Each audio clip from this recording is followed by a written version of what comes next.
감사합니다. 한 주간 안녕하셨습니까? 네, 새해 복 많이 받으시고 쓸쓸하게 보내실 수도 있지만 모두가 함께 쓸쓸하게 보내는 것이기 때문에 또 여러 가지 면에서 위안을 얻으시기를 바랍니다.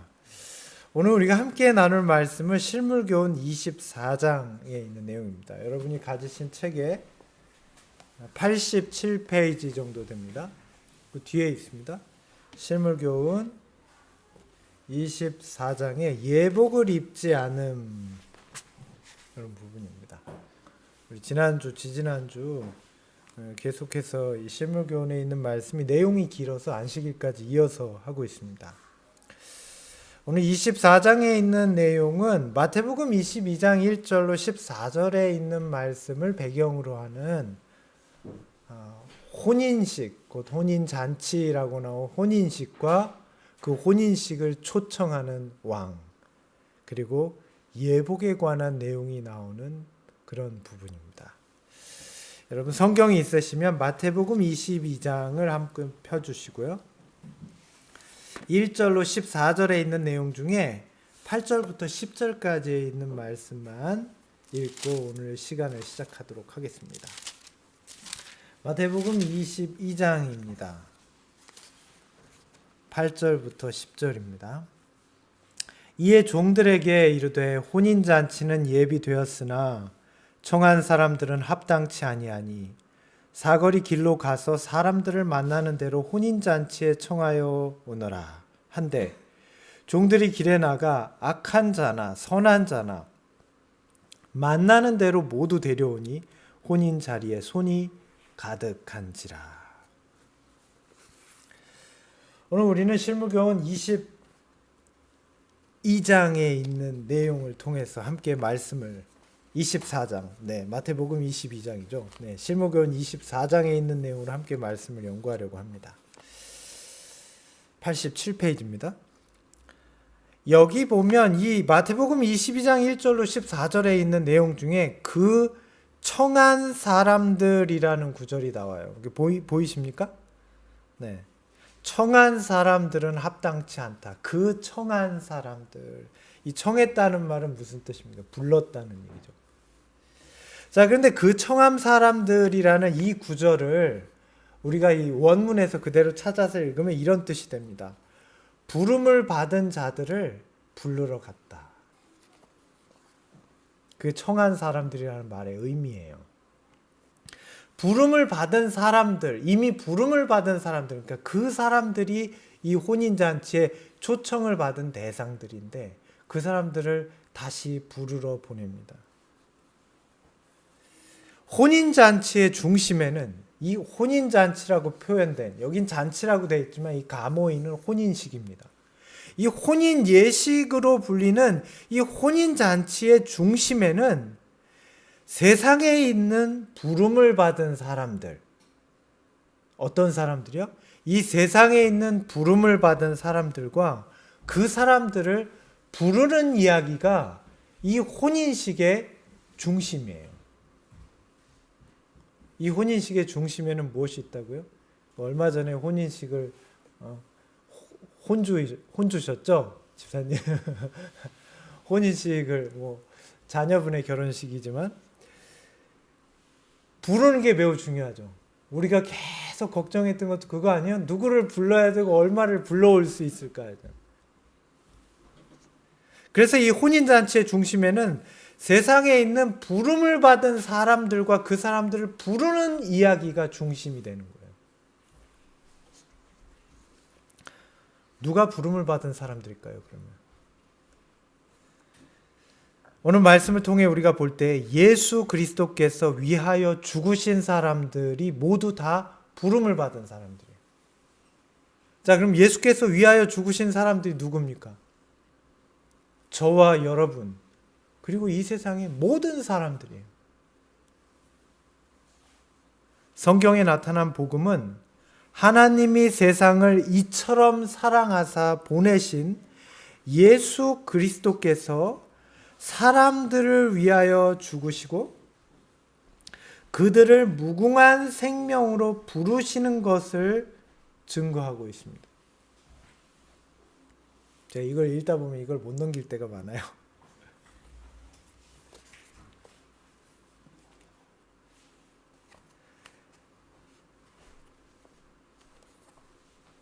그래서 예수께서 이 생명으로 부르시는 사람들을 그 부르시는 복음, 이 마지막 시대에도 이 복음은 역시 그 부름을 받은 자들과 그 부르심을 알지 못하는 사람들, 무슨 말인지 알겠죠? 부름을 받은 사람들이 이 세상에 어떤 사람들이라고요? 예수님이 위하여 죽으신 사람. 그럼 모든 사람이에요. 그리고 저와 여러분이에요. 그런데 그 가운데는 그 부르심을 알지 못하는 사람들이 있는 거예요. 그들을 부르시는 예수 그리스도를 증거하는 것입니다.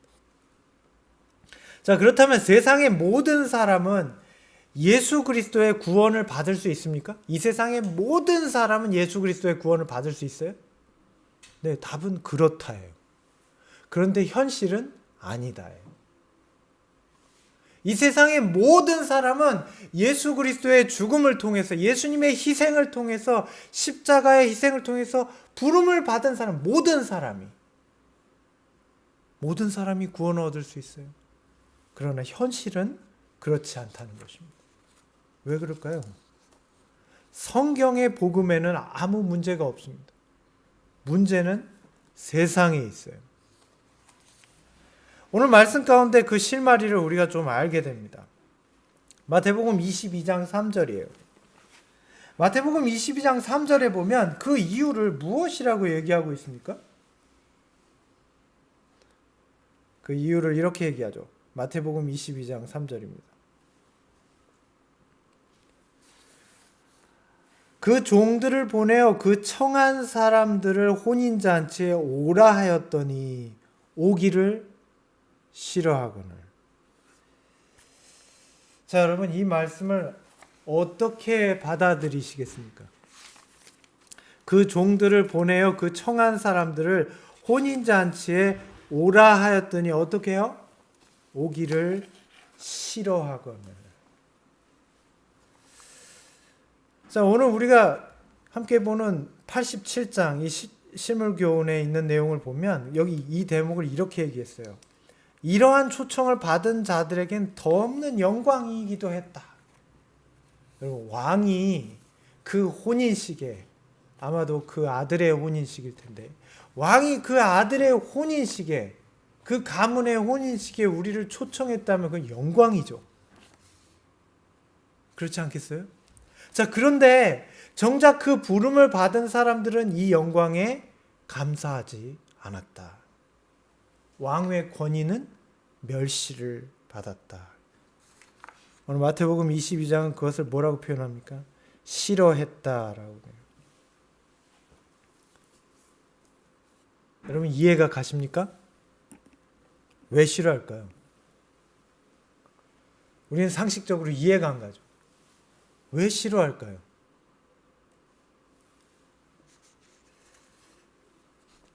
우리가 이 말씀을 묵상하면서 조금 느끼는 바가 있습니다. 이 세상이 인정하는 왕은 어떤 왕입니까? 이 세상이 인정하는 왕은 대부분 무서운 왕이에요. 잔인하고 두려운, 무서운, 매우 권위 있는, 고압적인 그런 사람들은 두려워해요. 자, 그런데 사랑이 넘치고 인자하고 자기를 희생하는 이런 존재를 왕으로 모셨을 때 그들은 그 왕의 사랑을 무능함으로 보고 그 왕의 인자하심을 우유부단으로 생각하는 거예요. 멸시하는 것입니다. 특별히 혼인잔치는 예수 그리스도께서 지상봉사로부터 예수님이 이 땅에서 사람들에게 사역하시고 십자가에서 희생하시고 하늘에 있는 하늘 성소에 이르는 구속사역을 설명하는 비유입니다. 성경에는 혼인잔치로 예표된 매우 중요한 속죄의 국면이 있습니다. 우리가 이미 들어본 내용들 중에 있습니다. 조사심판과 죄의 도말, 이것도 혼인잔치를 통해서 나타나는 거예요. 그리고 품성의 완성. 제가 품성의 완성이라는 표현을 썼습니다. 왜냐하면 여러분이 완전이라고 그러면 막 너무 이상하게 힘들어 하셔서 똑같은 말인데 완성 그렇게 좀 표현해 봤습니다. 이것이 이 혼인잔치의 매우 주요한 국면들이에요. 자, 그렇다면 어떻게 이 일들이 우리에게 이루어지는 것일까요? 예수 그리스도께서 어떻게 이 일들을 이루시는지 우선 이 교재에 있는 내용들 중에 한 구절을 좀 우리가 의미 있게 함께 살펴보겠습니다. 여러분 가지신 교재 87페이지입니다. 여기 이런 표현이 있어요. 한번 찾아보세요. 혼인으로서 인성과 신성의 연합이 표상되었으며 예복은 혼인잔치에 참석할 자들이 마땅히 갖추어야 할 합당한 품성을 표상한다. 혼인으로서 어떤 일이 이루어진다고요? 인성과 신성의 연합. 이 혼인식이 나타내는 건, 자, 혼인은 연합입니까? 성이 다른 두 가문이 연합하는 거예요.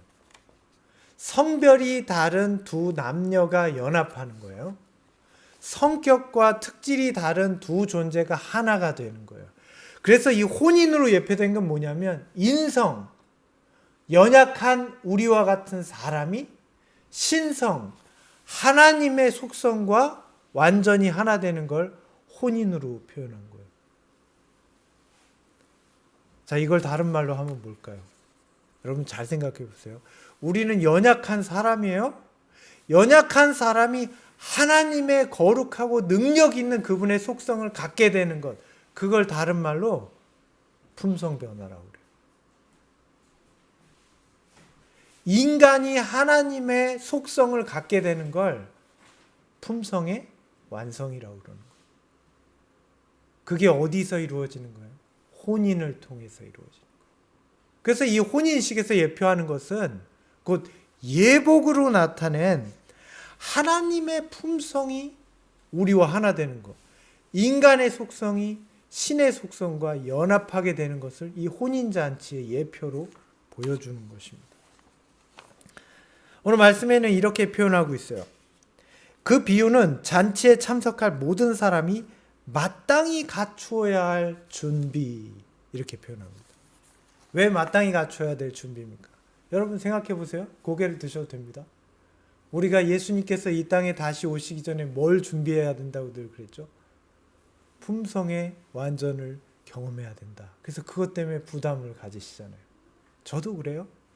자, 그런데 오늘 말씀을 통해 보면 예수님께서 그분의 죽음을 통해서 우리를 초청하시고 모든 사람들, 부르심을 받은 이 세상의 모든 사람들을 부르시는데 무엇으로 부르셔요? 혼인잔치로. 그 혼인식의 중심에는 뭐가 있어요? 인성과 신성의 연합이 있어요. 죄가 많은 사람이 하나님의 거룩한 품성과 완전히 하나 되게 하는 것이 그 복음의 잔치, 혼인잔치에 있는 일이에요.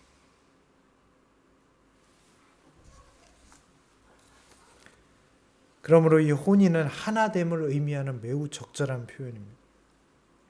그렇다면 우리 같은 연약한 인성이 어떻게 하나님의 신성과 완전히 하나 될 수 있을까요? 제가 오늘 하루 종일을 생각해 봐도 우리 같은 연약한, 하루 종일 생각해 보면 우리처럼 쉽게 무너지고 의심하고 또 좌절하고 화를 내고 우리 같은 연약한 인간이 우울함이 가득 차 있고 온갖 불안함이 가득 차 있는 욕심과 이기심이 있는 이 인성이 어떻게 거룩하신 하나님의 품성과 연합할 수 있을까요? 그럼 이 혼인잔치의 혼주가 누굽니까?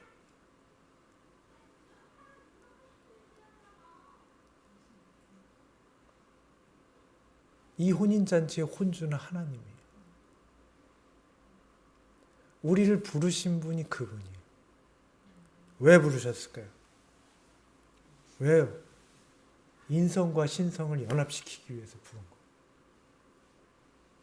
우리를 바꿔주시려고.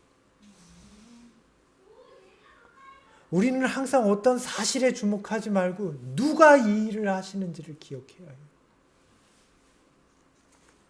마태복음 22장 4절에 보면 이것과 관련하여 중요한 아주 한 부분이 등장합니다. 마태복음 22장 4절입니다. 자, 여기 보면 이런 구절이 있어요. 다시 다른 종들을 보내며 이르되 청한 사람들에게 이르기를 내가 오찬을 준비하되 나의 소와 살찐 짐승을 잡고 모든 것을 갖추었으니 잔치에 오소서 하라 하였더니. 성경의 이 혼인잔치의 비유에 보면 종들을 한 번 보낸 게 아니에요. 여러 번 보내요. 보낼 때마다 다른 옵션, 다른 조건을 또 들이워서 보내요. 22장 4절에 보면 어떤 표현을 더 했습니까? 내가 이 잔치에 많은 준비를 갖추었고 오찬을 준비하되. 오찬은 뭐죠? 아침이나 점심을 말해요. 이게 만찬도 있거든요. 데이프논이라고. 근데 여기는 오찬이에요. 이 의미를 나중에 한번 비교해 보겠습니다. 자, 그런데 이 오찬을 준비하되 나의 소와 살찐 짐승을 받아 모든 것을 갖추었으니 혼인잔치에 오소서 하라.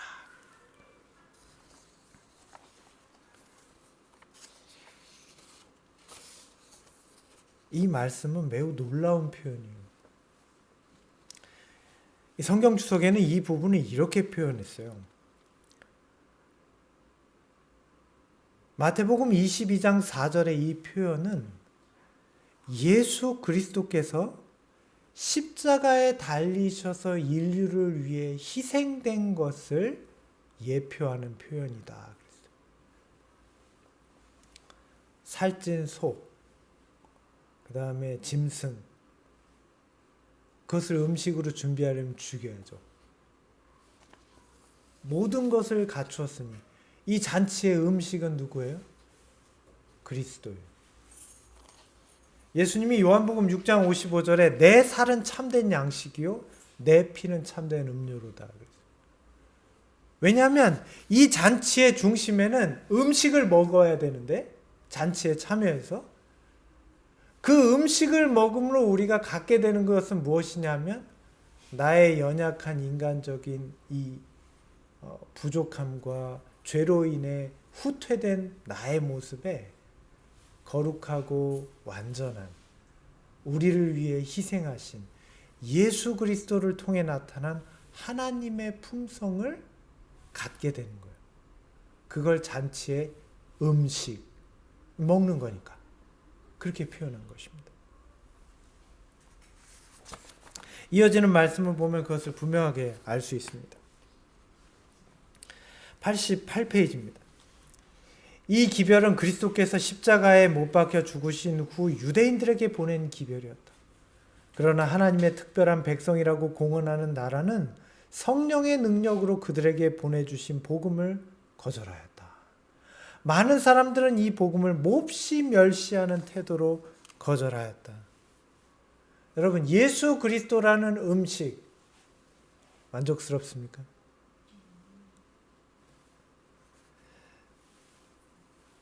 저도 참 연약한 인간이에요.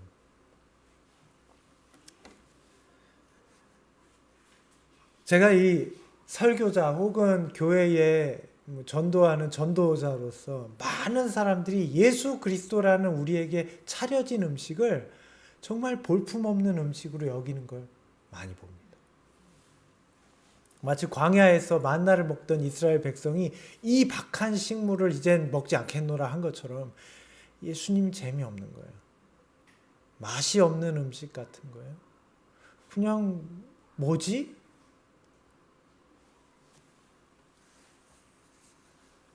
우리 어린 자녀들에게서, 청년들에게서 이런 모습들을 볼 수 있습니다.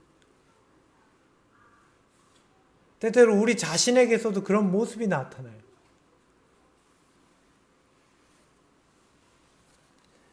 예수님께서 이 말씀을 하심으로 이 놀라운 혼인잔치에 초청을 했던 첫 번째 대상은 유대인들이었습니다.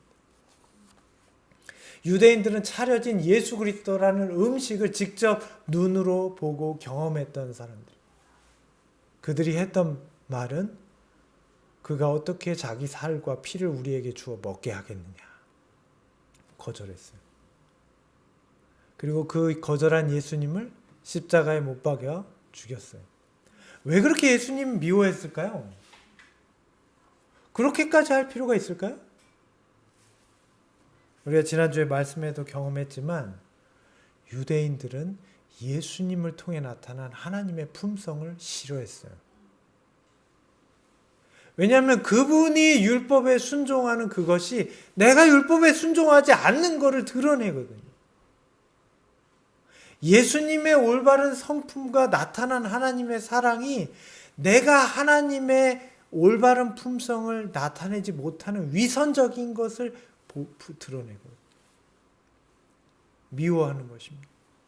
이 세상이 하나님을 싫어하는 이유 무엇입니까?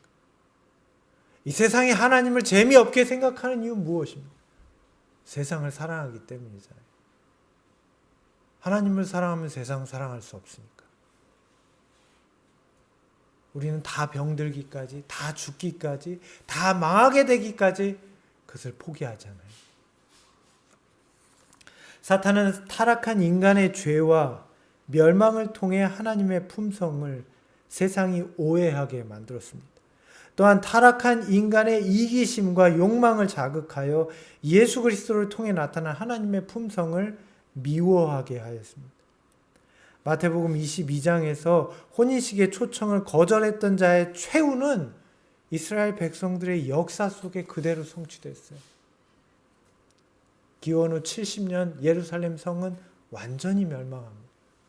그들이 자랑스럽게 생각하고 예수님을 거절하면서 그들이 교만하게 외쳤던 모든 것들이 역사 속에 그대로 성취됐고 흔적도 없이 다 사라졌어요. 우리는 그렇게 되어야 우리가 추구했던 게 별거 아니었음을 그제서야 느끼게 되잖아요.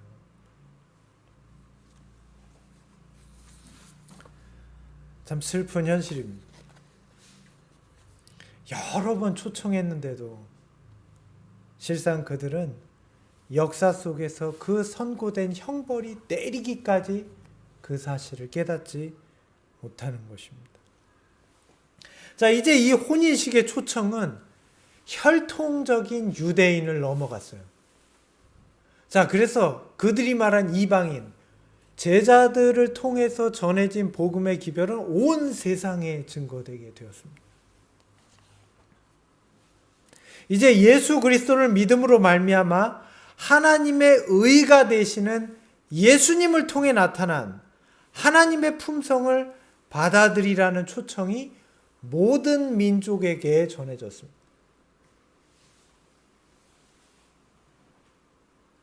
마태복음 22장 10절이에요. 자, 그것이 성경에 어떻게 표현되었는지 마태복음 22장 10절입니다. 우리 함께 보겠습니다. 종들에게 불러 얘기합니다. 종들이 길에 나가 악한 자나 선한 자나 만나는 대로 모두 데려오니 혼인잔치에 손님들이 가득한지라. 자, 여기 말씀에 보면 왜 악한 자나 선한 자나 모두 데려왔을까요? 왜 악한 자나 선한 자나 모두 데려왔을까요? 선한 자만 데려와야 되잖아요. 첫 번째 이유는 복음의 초청은 제한이 없어요. 모든 사람을 초청하는 거예요. 예수 그리스도께서 모든 사람을 위하여 죽으셨어요. 여러분 가운데 그런 표현을 쓰시는 분들 계시죠? 나는 죄가 많고 나는 지난날 잘못한 게 많아서. 예수 그리스도의 복음은 모든 사람을 초청해요. 저도 과거에는 흠이 많아요. 잘못한 일도 많고 모든 사람을 초청해요. 자, 두 번째로 왜 악한 자나 선한 자를 만나는 대로 데려왔을까요? 왜냐하면 보내진 종들은 악한 자와 선한 자를 구별할 수 있는 능력이 없어요. 보냄을 받은 종들은, 자, 우리가 복음을 증거할 때 악한 사람, 선한 사람 구별해서 말할 수 있어요? 우리는 누가 악하고 선한지 몰라요. 우리는 그냥 복음을 전해주는 거예요. 자, 혼인잔치에 모두 초청되었습니다. 자, 어떤 사람이 이 복음에 응하였습니까? 여기엔 수많은 사람들이 섞여 있어요. 오늘 말씀 89페이지에는 그걸 이렇게 표현합니다. 실무교훈 89페이지입니다. 영문 페이지로는 309페이지입니다. 이 무리는 섞인 무리이다. 맨 먼저 초청을 받은 사람들은 임금의 잔치에 가기 위해 세속적인 이익을 희생할 수 없다고 생각하였다. 그리고 이 초청에 응한 사람들 중에는 저희 자신의 유익만을 생각하는 사람들이 있었다. 자, 처음에 이 초청에 부르심을 받았던 유대인들은 어떤 사람들이었죠? 세속적인 이익을 생각한 나머지 그 초청을 거절해버렸어요. 자, 그리고 이 초청에 응하여 온 사람들, 악한 자나 선한 자나 다 왔는데 그 온 사람 중에는 어떤 사람들이 있었어요? 여전히 자신의 유익만을 생각하는 사람들이 왔다 그랬어요. 자, 여러분, 이 결혼을 생각해 보세요. 이 결혼은 인간적인 연약한 속성에 하나님의 품성이 결합되는 그런 아주 성스럽고 너무나 놀라운 결혼식이에요. 인간이 하나님의 성품을 대변하게 되는. 자, 그런데 거기 온 사람 중에 어떤 사람이 있어요? 자기의 유익만을 구하는 이기적인 사람이 여전히 그 자리에 있는 거죠. 그거 안 채워도 괜찮습니다. 네. 그 사람이 신성과 결합할 수 있을까요? 거룩한 하나님의 품성을 받을 수 있어요? 없는 것입니다. 이 혼인식에 참여할 자들은 그 예식에 감사함으로 참여했어요. 마찬가지 이 비유가 예표하는 복음의 잔치, 곧 혼인식은 하나님을 사랑하고 그 율법에 나타난 하나님의 품성, 이 율법에 나타난 하나님의 품성을 사모하는 자가 그 초청에 합당한 자인 것입니다. 그러므로 이 초청에는 반드시 이 부름을 받은 사람이 그 초청에 합당한 사람인지를 분별하는, 조사하는 시간이 있게 돼요. 그것을 조사심판이라고 합니다. 이 비유 가운데 왕이 하사한 예복을 심사하는 장면이 뭐예요? 그 부름을 받은 사람이 그 부름에 합당한지를 조사하는 일이에요. 왕이 살피잖아요. 마태복음 22장 11절입니다.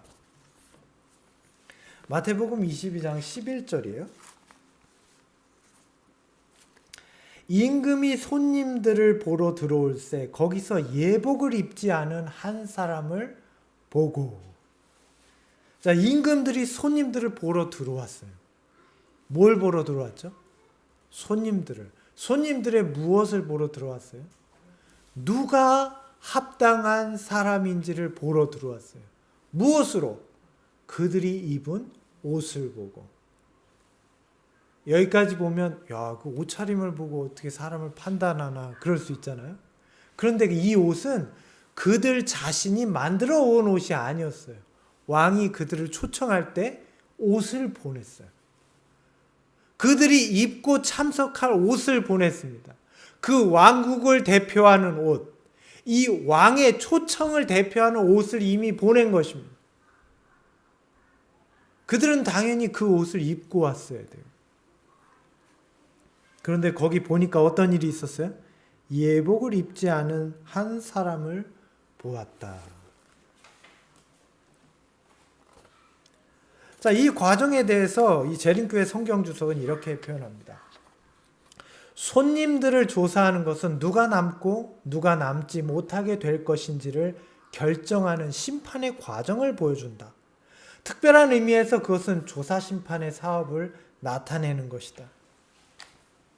이 혼인 예복을 입지 않은 사람의 모습은요, 혼인 예복을 거절하는 것은 사람들이 하나님의 아들과 딸이 되는 자격을 부여하는 품성을 거절한 것을 알 수 있다.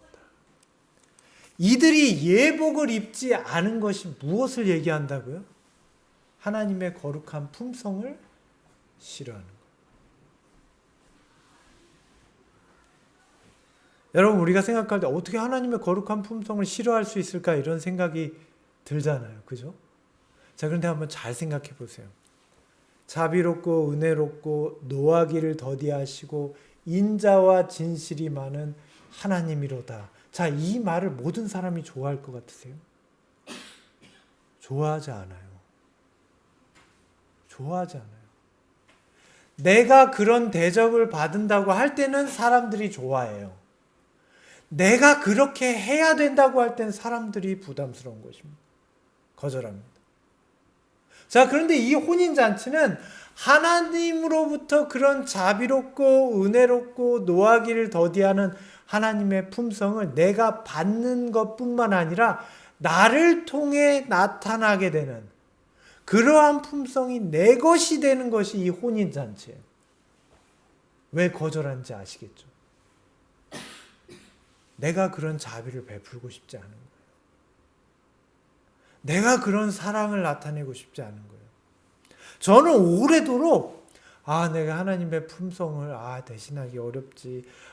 내가 어떻게 연약한데 하나님의 품성의 완전을 경험하겠어. 그런 생각이 그냥 내 생각의 일종의 겸손, 그리고 하나님의 위대하심을 내가 인정하는 것으로만 생각했어요. 자, 그런데 말씀을 연구하면서 제가 깨달은 건 무엇이냐면 내가 하나님의 품성을 대변하는 것을 나는 부담스럽게 생각한다는 거예요. 그런 제 자신의 모습을 제가 발견했다고요. 하나님의 품성을 내가 나타내는 것은 부담스러운 거예요. 받는 건 좋은데 나타내는 건 싫은 거예요. 그럼 내가 손해보잖아요. 내가 계속 자비로우면 내가 손해보잖아요. 내가 멸시받잖아요. 내 자존심이 상하잖아요. 내가 화가 나잖아요. 저의 이기심이었어요. 하나님의 품성을 받지 못하는 데는 나의 연약함만 있는 게 아니었습니다. 이기적인 나의 고집과 이기적인 나의 열망이 여전히 포기되지 않고 남아있는 거예요. 하나님의 속성이 내게 들어오면 그 부자 관원처럼 근심하고 되돌아가니라. 내가 저걸 다 포기하고 어떡하지?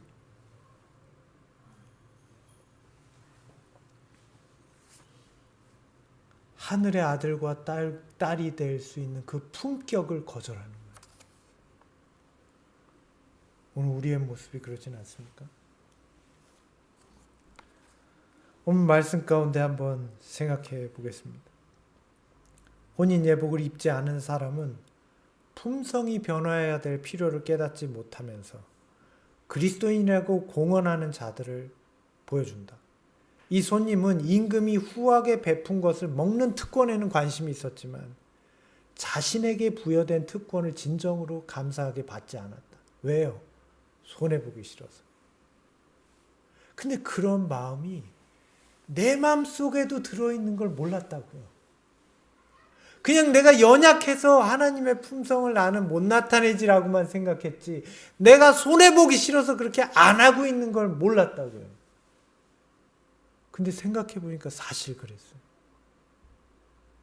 하나님의 거룩한 품성이 나에게 나타나는 게 두려운 거예요.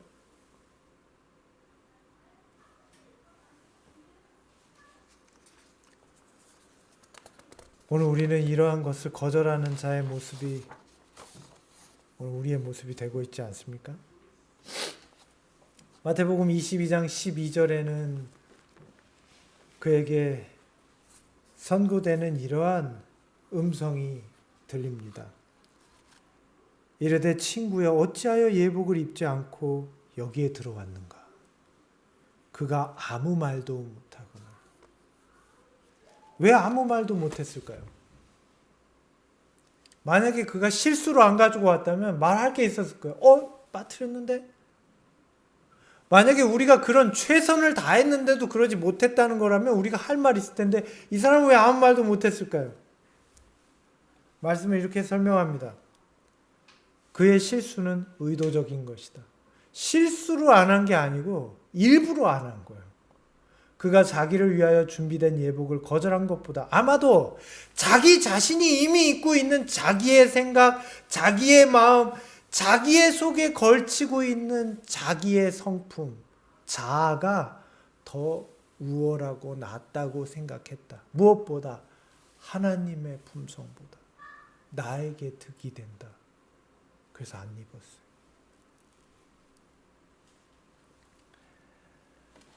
그 잔치에 참석하는 모든 손님을 위하여 예복이 준비되어 있었다. 이 예복은 90페이지입니다.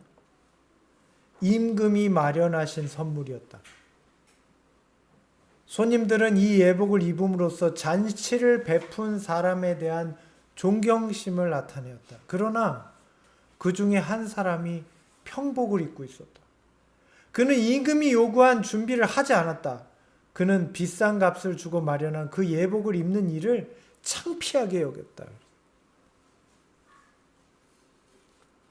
제가 제 자신을 돌아봤어요. 근데 하나님을 창피하게 생각한 게 있더라고요. 그것도 꽤 자주. 내가 하나님의 품성을 대변하는 게 부끄러워요. 왜? 사람들이 손가락질하니까. 그리고 인정받지 못하니까요. 세상은 그런 사람을 인정하지 않거든요. 월등하고 우월한 자를, 그리고 남보다 우세하고 좋아 보이더라도 권위에 있어서 주저앉지 않는 사람을 인정해줘요. 선한 사람도 힘이 없으면 인정을 못 받아요.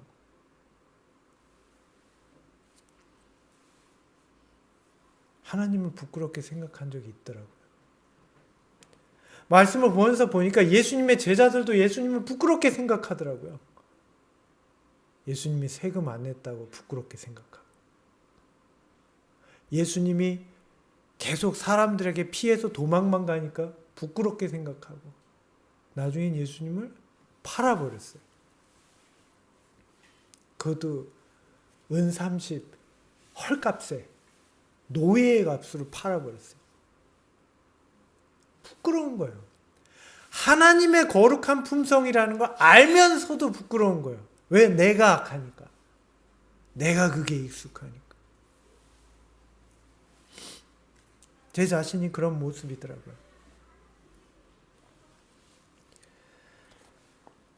잔치자리에서 임금이 손님을 심사하는 일은 심판을 표상한다. 그리스도인이라고 자칭하는 사람들은 다 참된 죄자는 아니다. 하늘 궁정에서 진행되는 조사 심판은 사람들이 이 땅에 살고 있는 동안 진행된다. 예수를 따른다고 공언하는 모든 사람들의 생애는 하나님 앞에서 다 심판을 받게 된다. 어떤 심판을? 우리가 하나님의 품성을 기뻐하는지, 그 예복을 받고자 갈망하는지. 여러분, 오늘 우리에게서 정말 중요한 것은 진실한 마음이에요. 하나님을 향한 진실한 사랑이에요. 내가 어떠함을 생각하지 않고 그분을 향해서 그분의 성품을 사모하고, 다윗처럼, 모세처럼, 그리고 예수님의 11 제자들처럼 예수님의 그 귀하신 성품을 사모하는 것. 내가 연약함을 생각하지 않고 그분을 사모하고 그분을 닮길 원할 때 그분은 우리를 그 혼인잔치로 초청해서 그분의 예복을 우리에게 주세요. 그래서 우리가 그 옷을 입게 하세요. 거기 온 사람은 모두 다 그 예복을 입은 사람들이 되는 거예요. 이것이 혼인잔치, 임금이 그 사람들을 조사하는 거예요.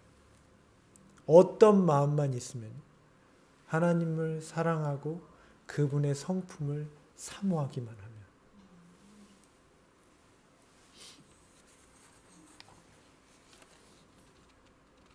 예복은 믿음으로 예수를 개인의 구주로 받아들이는 모든 사람에게 주시는 흠이 없는 품성을 표상한다. 어떤 자들에게 주십니까? 성경에 어디에도 믿음에 아무 조건을 달지 않았습니다. 다른 데는 어떤 조건이 포함되어 있는 것이 있지만 성경 어디에도 이 예수 그리스도를 믿는 믿음에는 아무 조건을 포함시키지 않았어요. 오로지 그분을 마음으로 믿고자 받아들이고 진실한 마음으로 사랑하고 그분의 성품을 사모하면 그는 믿음으로 예수 그리스도를 통해 나타난 하나님의 흠없는 품성을 받게 돼 있어요. 품성의 완전은 믿음으로 받는 거예요. 어떤 믿음이요? 예수님을 통해서 하나님을 사랑하고, 야, 예수가 이렇게 죽는 걸 보니 하나님께서 나를 정말 사랑하시는구나. 예수님의 순종을 통해서 이 불의한 나에게도 하나님의 거룩한 품성이 혼인식처럼 하나 될 수 있겠구나. 예수님이 인성과 신성이 그대로 결합하신 걸 보니 그걸 그대로 믿고 따라가는 사람, 그 성품을 사모하는 자에게 이 놀라운 예복, 하늘의 품성을 주신다는 것입니다. 오늘 우리에게 믿음으로 예수 그리스도를 통해 나타난 하나님의 품성을 주시는 그 은혜에 감사하게 되시길 바랍니다. 오늘 우리가 예수님을 믿고 그분의 성품을 담는 데 있어서 믿음 외에 아무런 조건이 없습니다. 오늘 우리에게 필요한 그 믿음은 순수한 믿음입니다. 하나님을 사랑하는 순수한 그 마음. 이런 절망적인 시대에도 그분의 성품을 담고자 하고 갈망하는 마음이 오늘 우리에게 있으면 오늘 우리는 그 품성의 예복을 받을 수 있습니다. 이 믿음을 저와 여러분 모두 소유하게 되시기를 간절히 바랍니다. 이어지는 말씀은 내일 말씀을 통해서 이어가도록 하겠습니다. 우리 개인 기도하는 시간을 갖겠습니다.